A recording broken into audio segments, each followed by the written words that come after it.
they just keep getting worse. They just keep getting worse. Because apparently, if you're working at Naughty Dog and you voice concerns about whatever project you're working on, you're probably going to be fired.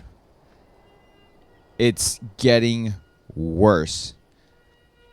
People are coming out and speaking up about Naughty Dog and their practices when it comes to video games.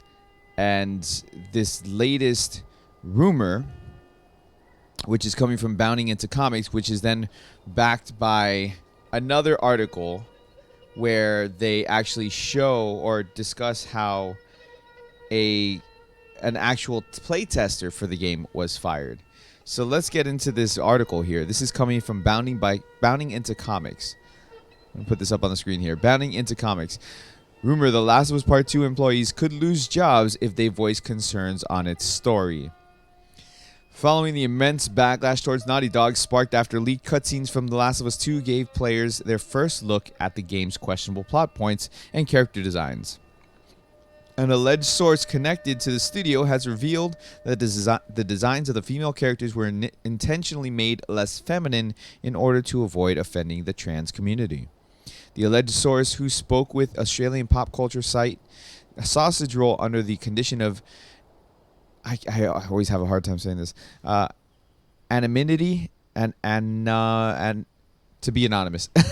I'm sorry. There's some words that it escapes me, and that's, I suck. Anyways, claimed that environment surrounding the game's development was very divisive and how even voicing your concerns on its story will upset certain individuals. It usually results in said person being called closed-minded or even phobic or some such nonsense.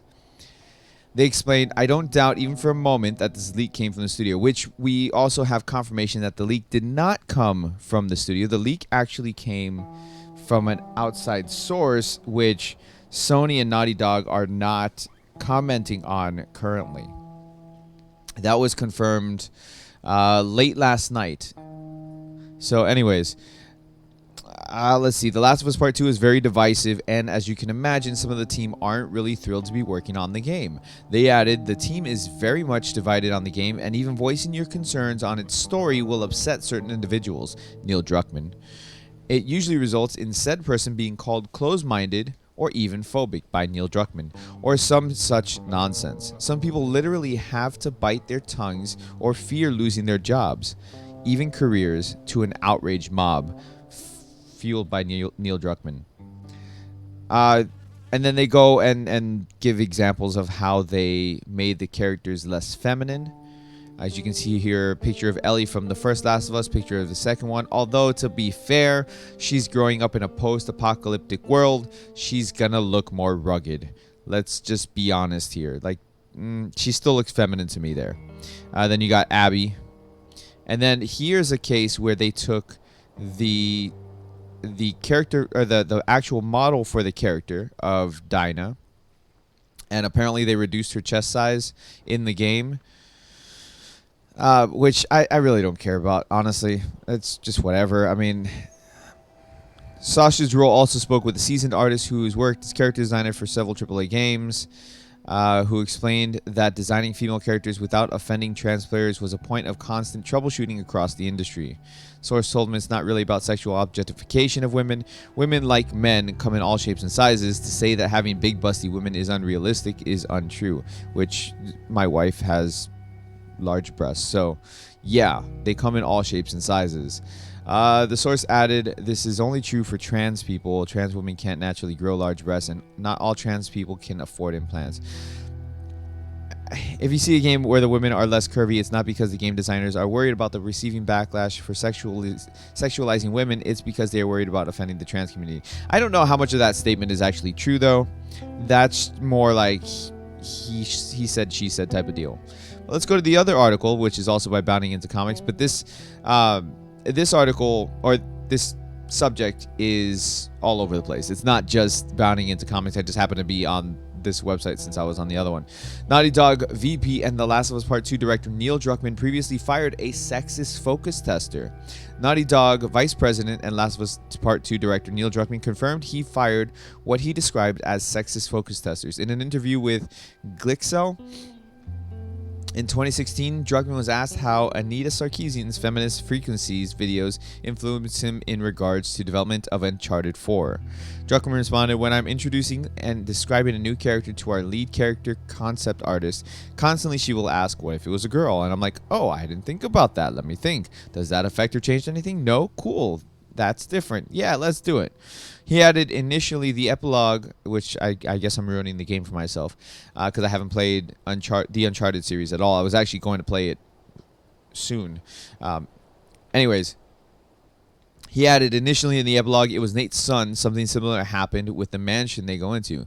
That was an old English guy's house. She asked, well, what if it was a woman? Druckman then detailed that a number of focus testers questioned the changes. You have some sexist focus testers who were really upset by Nadine beating up Nate and really upset at the end when it was Nate's daughter.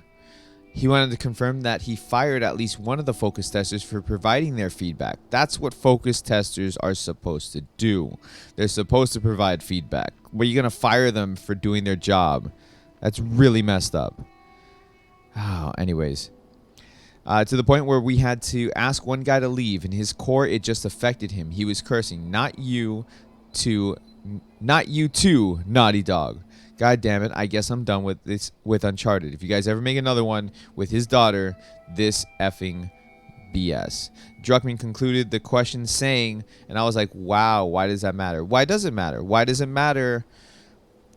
I mean, that it has to be a woman or that, like, it doesn't matter if it's a man or a woman. You can make a great game with either a man, woman, or anybody else, like whatever gender you want to make it with. It doesn't matter. You can do a great game regardless of the gender of the protagonist or the side characters or whatever.